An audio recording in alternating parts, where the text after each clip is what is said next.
I want to share with you today some vintage paper dolls that you can make for your journals.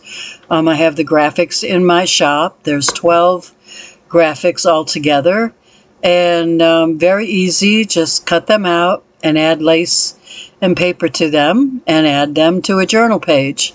So I'm going to do one with you to show you how simple it is.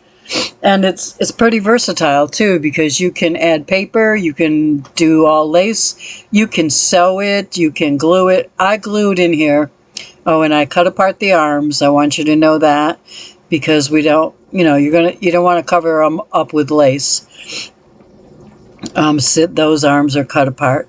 You find a scrap piece of paper or whatever kind of paper you want, and just outline the bodice there. And then we're going to cut that out. And this is the base for your dress. And I'm using hot glue just because it's fast tonight.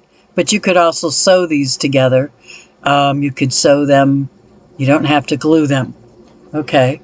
So I'm just picking random pieces of lace. This is some chiffon that I have. And I glued on her first layer.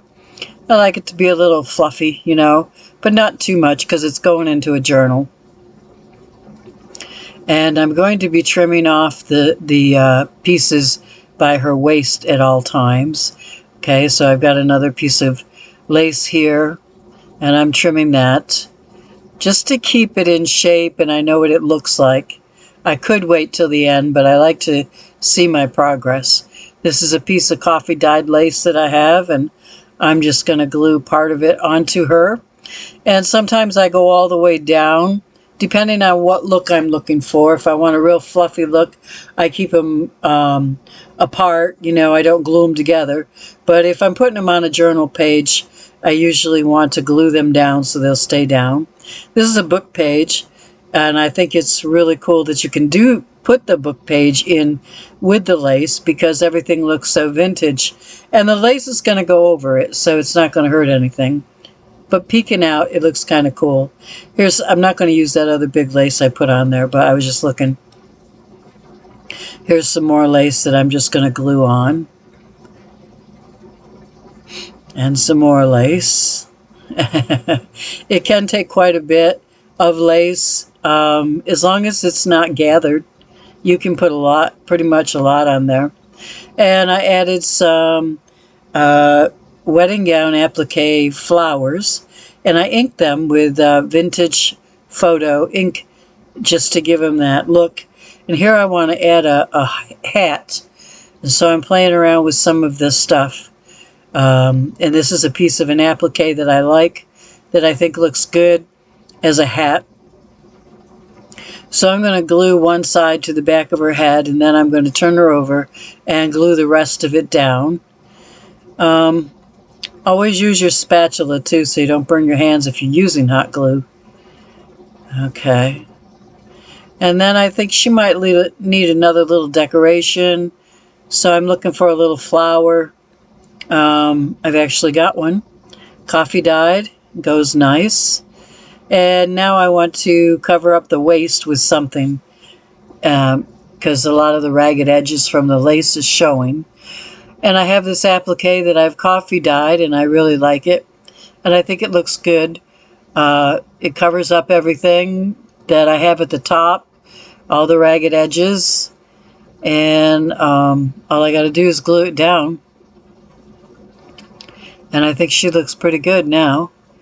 And she's still pretty flat, but if you like lace in your journals, you'll love these, because they're just so pretty on a page. You can put them, decorate behind her, make a decorative page. Here's another one that I did. And I made the skirt really fluffy, wide, I should say. Not so much thick, but wide so that it spread out. You'll see it in a second. Nice and wide. And there's a book page in there too. This is just a page that I decorated with some check paper and a piece of lace. And a lot of the girls fit on it. Looks fine, because they're all neutral colors, the paper is. But she's red, and I even used red paper in her. Here's one that I've already glued onto a page. I decorated a page, and I glued her on there, just so you could see what that would look like. This one I love. It has a pineapple doily at the top of her dress, and I think that's pretty cool. And this is the last one I'm going to show you, even though there are 12 different images in the, oh no, it's not the last one, sorry about that. This is scallop trim that I cut apart, and I put each scallop on there. And this is kind of a different dress. Okay, well, we're at the end, and thank you for watching, and I hope you have fun doing this.